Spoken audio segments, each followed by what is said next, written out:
Welcome aboard to the 2024 Volkswagen Golf GTI Autobahn, one of the greatest hot hatches to ever exist. But the Mark 8 is pretty controversial. Let's see if those capacitive buttons are going to turn you off from a 40 grand hot hatch that has ventilated seats, a 7-speed DSG, loads of safety equipment including a blind spot monitor, a Harman Kardon sound system, and by far the most important part, the 2-liter turbocharged 4-cylinder with 241 horsepower and 273 pound-feet of torque. But before we get started, I would love to give a massive shout out to Findlay Volkswagen for lending me this Golf GTI for the afternoon. Let's start off right away with the exterior of the Mark 8. It actually looks pretty cool in my opinion, and it takes an evolutionary look from the Mark 7. One interesting thing is that they chose to go with this hexagonal look on the front where they have the fog lights built in, and of course we have full LED headlights, low beams, high beams, and turn signals, along with this really sweet red stripe that runs along the front with the Volkswagen badge perfectly centered in the middle. Although what's interesting is height-wise it isn't centered, so it looks a little strange to some people. I kind of like the way they did it on the Mark 7 a little better, but if that is really a big deal to you, the facelift is going to take care of that. But overall, the front bumper is incredibly clean. The reflex silver also looks incredible in the sunlight. I know silver is not many people's favorite exterior color, but it looks fantastic on the GTI. And since this is the Autobahn, we get these really sweet 19-inch machine-faced alloy wheels. They actually look pretty cool in my opinion, although I quite like the look of the Pretorias that we had on the Mark 7 a little bit better. The side profile is incredibly clean. There's this nice little GTI badge which begins a body line that runs all the way to the back of the vehicle where your door handles with keyless entry are built in. And we have power folding mirrors with a blind spot indicator and turn signal built right in. One thing I find really interesting though about the outside of the GTI is that there's these little fender guards on the side, and what I imagine they're supposed to do is prevent dirt from getting spat onto the side of the vehicle. A very interesting touch. Working our way toward the back of the GTI, you'll immediately notice these full LED taillights with amber turn signals. Love that they did that on the GTI. There's an awesome little badge in the middle with a GTI badge right underneath, but this badge doubles as a backup camera, and it's also the latch where you go to open the liftgate. The back end is extremely clean. There's a little line connecting the two taillights together, and I really like how there's a big bar on the rear bumper just over the license plate. And best of all, there's actual real exhaust pipes on the GTI. Plus, we even have a rear windshield wiper. So even though the GTI isn't to everybody's taste, I think that they did a really good job with the Mark 8 over the Mark 7. But the interior is by far its most controversial part. And the interior, as controversial as it is actually really nice. First of all, we have this beautiful leather-wrapped and heated steering wheel with these controversial capacitive buttons. But the steering wheel has these super thick 9-3 grips with beautiful perforation throughout. The buttons themselves are a little weird. The right side on the bottom here does your back and next buttons. You can actually swipe between them if you choose, and there's some haptic feedback. And the left side does your volume controls. You can see it right there. Since we don't have any audio paired to it, it doesn't do anything, which is kind of smart. So you can click it or you can swipe it. The right side controls, besides this one, do your fully digital Volkswagen Digital Cockpit Pro. It's pretty easy to configure, and you can see I accidentally did the voice control there. I don't know why it did that, and I can't seem to turn it off. There we go. Very interesting. I think it's always listening, but don't worry, you can turn that off. I'll show you that in a few minutes.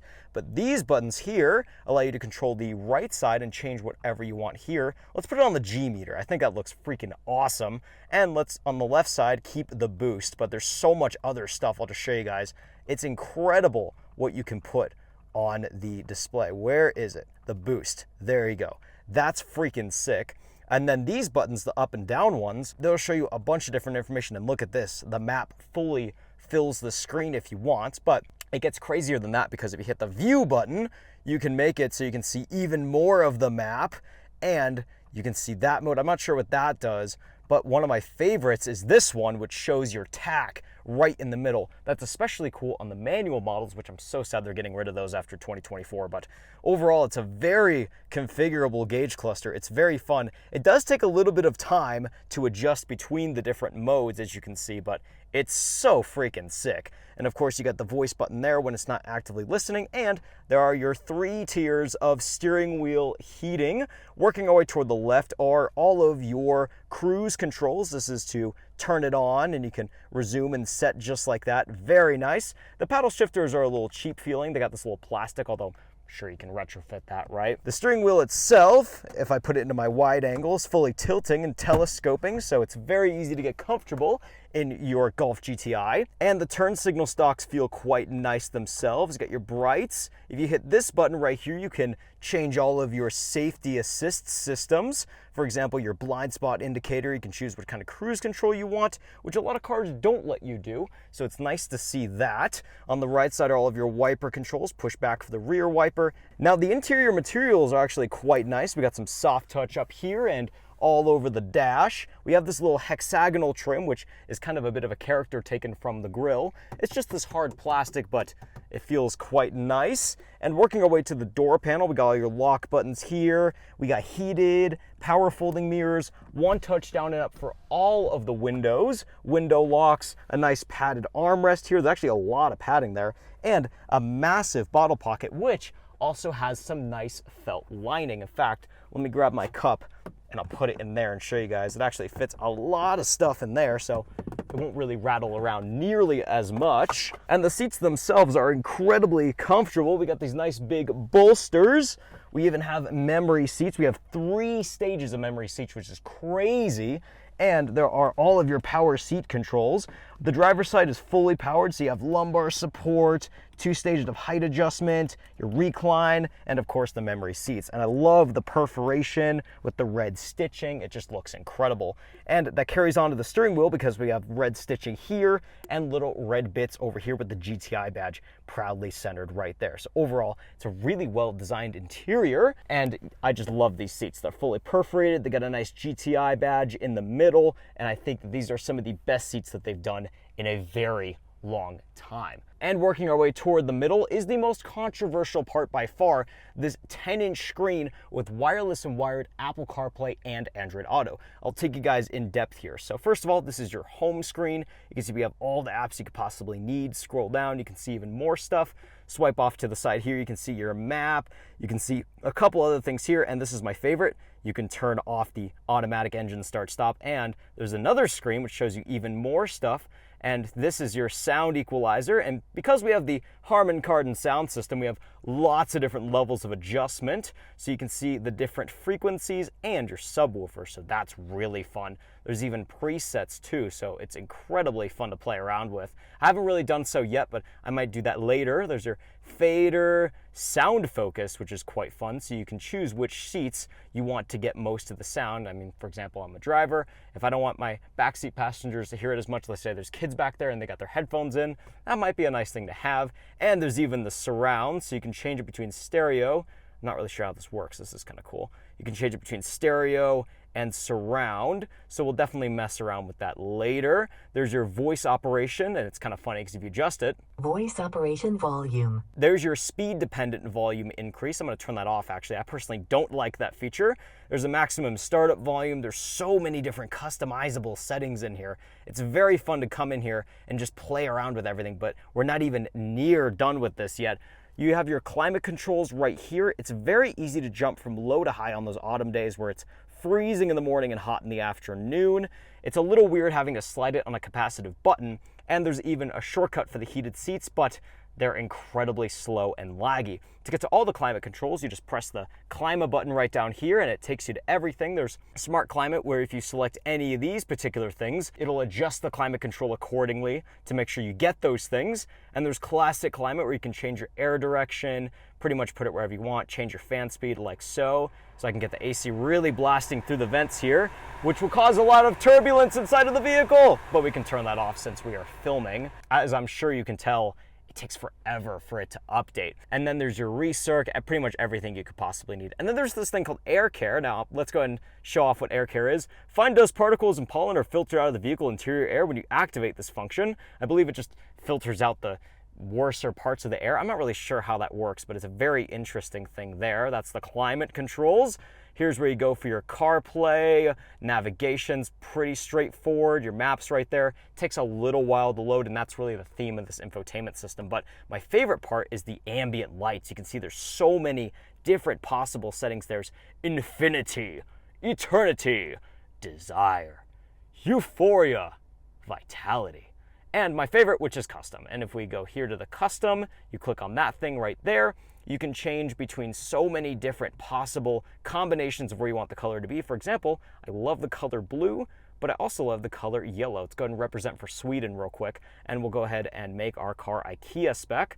So we can adjust those there, and then we can adjust the brightness in all the different areas. So you can change it depending on what part of the vehicle it's in. So we can have the door panel different from the dashboard, different from the footwells. And my favorite bit is it actually updates in not only the gauge cluster, but the home screen too. So you can really customize this thing for whatever your favorite color is and really personalize it to make it what you want it to be.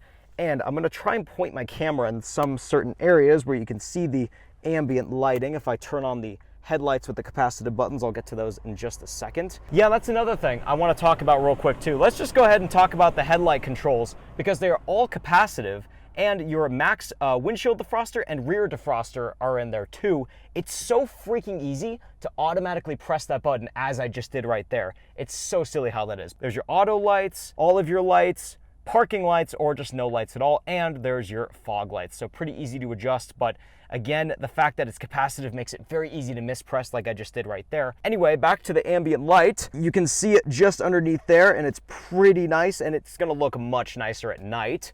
It's very easy, however, to see it through this part of the dashboard over here. It looks very nice, and I just love that part. That's definitely my favorite part of this infotainment system. But before we finish, we have your regular settings here just for the head unit, just your basic stuff. We have assist systems, so you can turn off like your front assist, your side assist, and I like how there's like different interactive areas you can click on. Now this is my favorite. You can click on vehicle, and you can see it takes a while to load, which is a little annoying, but you can select all the different vehicle settings. You can swivel through the car and select all the different things, but it's really weird because it's like, how do you know which part of the vehicle on the menu that all the other stuff you're looking for is? It's a little strange. And then same thing for the interiors, all this stuff. It's very interactive, and I think that Volkswagen really put a lot of effort into the graphics. The graphics themselves are pretty nice. If I zoom in a little bit here, you can see it's very high resolution. They did a really good job on that part. And of course, how could I forget, we also have ventilated seats. It's actually quite warm in here, seeing as we're sitting in the sun, so I'm gonna go ahead and turn on those ventilated seats. And just in between the climate controls, we have the volume slider. Press this button, you can adjust all of your rear climate controls because we have 3 zones climate, which is freaking fantastic. And just beneath there are all your shortcut buttons. We have one for safety assist systems. We have one to turn on your button enables your backup camera, and this one is for your driving modes. So we have eco, we have comfort, we have sport, and we have custom. Custom is my favorite because you can just change the steering to sport and have everything else in comfort, and you can even have your DCC on the slider between comfort and sport. It's incredibly configurable, as you can see here, and just so much fun in my personal opinion. And the hazard button, surprisingly, is a physical button. Can you freaking believe that? That's just amazing. And then just beneath here, we have a wireless charger for your phone. We have 2 USB Type-C ports right here. Down here is a nice little place to put your key fob. And right here is your shifter for your 7-speed DCT. It's a shifter much like the one from the Porsche 911, and so is the transmission. However, you can optionally get a 6-speed manual with the 380 edition, since this is the last year you're going to be able to get the 6-speed manual. It's actually a little bit notchy, which is very interesting. I think that the Toyota GR Corolla has a better manual, but it's still fun that you can still get one anyways. And just beneath that, you have your electromechanical parking brake, although I do wish it was a handbrake because we have lots of room right here, which leads us on to the cup holders. You can see it's perfectly large enough for me to put my sample coffee cup here, but you can see that it's actually a multi-use thing, so you can actually put stuff like a phone here, your key fob, what have you. And if you press this button, you can see it'll eject it, and there's a little door here which will adjust according to the size of your cup to hold it in there. However, this one doesn't work nearly as well. It's like a Toyota cup holder, and I think that's a major downgrade from the ones we had in the Mark 7. But we do get another little light down here, which is kind of fun, and there's a little 12-volt socket, even though it kind of feels a little cheap in my opinion. Up here is the center armrest. I like how once you open it, you have quite a bit of room, and it's even adjustable, so you can adjust it to all the different height settings, and then you can slide it so you can get really comfortable in your GTI. And just beneath here we have a glove box, although sadly it's not lockable, and there's just enough room for a user's manual and maybe some extra other things. Working away above here, we have the auto-dimming compass mirror with HomeLink. We have decent sun visors with convenience lights, and they are fully extendable too. And the capacitive buttons are not over just yet. Right up here, we have the touch-sensitive dome lights. This is incredibly difficult to use while driving, but all your other buttons exist up here too, and everything else is capacitive, even the sunroof, which if I swipe that there, and if I pull this back, it'll open our sunroof to allow all of that beautiful, beautiful light in there. And then if I slide it one more time, it'll close it right back up, and then I can just slide this door right behind it to get all closed up in the front of the GTI. As controversial as a lot of this interior is, it's still pretty nice. Even though it feels a little bit cheaper than the Mark 7, I think they didn't do too terrible of a job. The gauge cluster's great, the infotainment needs a little bit of work, but overall the steering wheel and the seats feel absolutely fantastic. But let's go ahead and check out the back seat, because I'm curious to see how much room the back seat has. So once we're back here, with this seat in my default driving position, even though I'm only about 5'8", I actually have a surprising amount of legroom, and I have a decent amount of headroom too back here. One thing that is interesting I want to comment on is that this seat feels incredibly tall from my perspective. One thing that's very interesting is not only do we have driver and passenger side seat pockets, but we have a phone holder on both sides. So you could put your phone in one side, and then you could put a cable on the other side, maybe to charge it later on, since we have two USB-C ports back here. And to the door panels, we have some hard plasticky bits up here. It feels incredibly cheap, but luckily the armrest is still incredibly padded, and there's some more hard plastic here. But again, back to the soft touch here, one touch down and up once again, and the same felt-lined door pockets back here. Now, the seats are not ventilated, unfortunately, but luckily they're heated. Unfortunately, they are a capacitive button, but at least they're not built into some kind of screen. We also have our own temperature control, although as you can see, it takes an incredibly long time to get from low to high. You're honestly better off doing it with the front screen, since you can swipe it back and forth. But as you can see there, it's incredibly easy to accidentally turn on these heated seats. It's still much easier than doing it in the front. And just above that, we have our own air vents. I like how they actually hinge it toward the front, so no matter what position the air vent is in, it'll keep it perfectly straight. Now up here we have some touch-sensitive dome lights. Again, not my favorite thing, but they'll have to do for now. The headliner, it feels okay. It's a little cheap feeling, but it's not terrible. Grab handles feel all right. And right here we have a center armrest, which has 3 different cup holder sizes. And the best part is there's actually a pass-through. If I pull this forward and push it down, there's a pass-through to the rear trunk area, which we'll look at in just a second. But overall, this back seat is incredibly comfortable. There's loads of room, and it's very comfortable for a long drive. But we're not done just yet. Let's go ahead and take a look at the middle seat comfort here. I'm going to try and not squash my tripod. You can see that I don't have a ton of legroom. I got this massive transmission tunnel right here, and I got only a little bit of legroom. My feet are pretty much forced out to the outer 2 foot areas, and there's not a ton of room for my co-passengers, but I still have a decent amount of headroom, but this is really only for short trips. But if you're not carrying backseat passengers all the time, you can fold these seats to gain access to the lift gate, which can be accessed by pushing this really cool badge in. You can see it lifts right up on its own with these beautiful struts, which hold on to this beautiful parcel shelf, hiding away the contents of your trunk. But you can see inside here, we have a little pocket here, a little pocket here, convenience light, 12-volt socket, your very own road assistance kit, and there's plenty of room to throw your complimentary Finley Frisbee right in the back on top of your cargo protection system. There's your pass-through we were talking about a second ago. The parcel shelf is incredibly removable thanks to these little pins, and so you can just rest it right on there, easy peasy. But you can go ahead and pull these seats forward. You can see my tripod is there, so I'll do that behind the scenes and do some movie magic for you guys. And I have even removed the parcel shelf for you guys' convenience, so you can see just how much room there is to throw your Finley Frisbee on top of these mostly flat folding seats. But you can see there's a lot of room, and you can effectively turn the back of your GTI into a very tiny van. It's almost like a short station wagon in my personal opinion, so it's actually kind of practical, although you're not exactly going to fit a bike or anything in the back of here. If you're looking for something a little bit longer, I recommend you check out the Jetta GLI, because that even features a better infotainment system in my opinion. But with that in mind, let's go ahead and pull this thing shut. and take a look at the driving impressions of the Volkswagen GTI. With the capacitive buttons aside, it's a pretty fun driving experience, and it's incredibly customizable.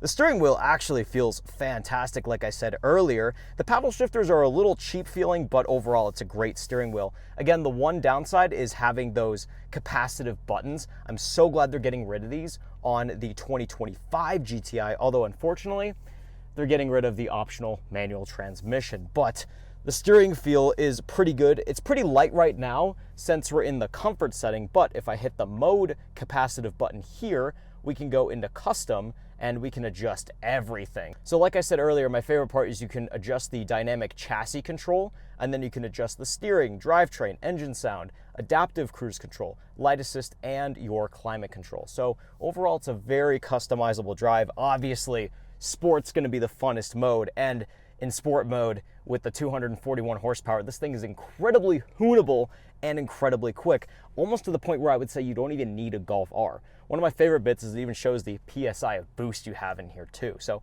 it's not the quickest thing in the world. I've driven the 300 horsepower Arteon. That feels like it has a little more power. However, this feels like it has more torque off the line. And overall, this is the more fun car, not just because it's quicker, but also because it handles a lot better. It doesn't have a lot of body roll into the corners. The suspension is nice and firm, but again, you can adjust all of that. And overall, with these giant seats, they have some massive bolstering. And with this adjustable armrest with multiple layers of extension, it's incredibly easy to get your arms exactly where you want them to be. And you can cruise in this thing for hours. So if you get tired of the sporty driving feel, you just hit the mode button, knock that thing into comfort, and then all of a sudden you're back to a regular commuter car again. So the GTI is really suited for just about anyone. And so that's why it's an absolutely fantastic daily driver. The brake feel also is pretty nice. The shifter is definitely interesting. It's a little controversial, but I like how it's straight out of the Porsche 911. Like I had said earlier, the backup camera is cool because it has that little pop-up on the back. One thing that's interesting is I've noticed that the mirrors will actually tilt down when you put the vehicle into reverse, but when I put the vehicle back into park, the mirrors actually don't readjust. But what's interesting is if I press the memory seat button, it'll automatically put everything back. But there are some downsides to driving the GTI. First of all, the massive amount of capacitive buttons is going to be a pain in the butt while you are driving. Even though the center gauge cluster is incredibly easy to configure, it's going to be a pain having to go and adjust the climate controls while you're actively driving the vehicle. You're gonna have to be looking ahead and then somehow having to feel around for the buttons down here. I like how they tried to make the heated seat a shortcut, but it's a little laggy and it's not super reliable. You have to, like, as you can see what I'm doing, I have to look directly at the screen to make sure it even registers, which I don't have to do in the Volkswagen Jetta that I have with physical heated seat controls. And so that's something to consider. But seeing as this is one of the last hot hatches left, I mean, that's pretty much the only choice you have. And to some people, they've actually gotten used to this from what I've heard of. Plus the graphics are quite nice too. You got wireless Apple CarPlay, so it's really easy to hook up your music and get going there. And of course you can adjust your volume from the steering wheel, so you don't have to bother with the finicky controls on here. So that's great. So overall, even with the capacitive buttons, it doesn't completely ruin the driving experience. It's still very, very fun to drive. And I highly recommend the Golf GTI if you're looking for the perfect daily driver. It's perfectly quick enough for most people, and even like in a small town that I'm living in, this is more than I will ever need. I would never see myself needing a Golf R except for maybe the all-wheel drive. And that's the one thing I'd add to this GTI is all-wheel drive. But in any case, 40 grand is a lot of money for most people. However, you can get the GTI S or the GTI SE, which have slightly fewer options, but they're still just as fun to drive. So whichever GTI you go for, you're not missing out on anything. And so with that in mind, I hope you guys enjoyed my review of the GTI. I hope you guys check out my other Volkswagen reviews. And as always, drive safe. I'll see you guys in the next one.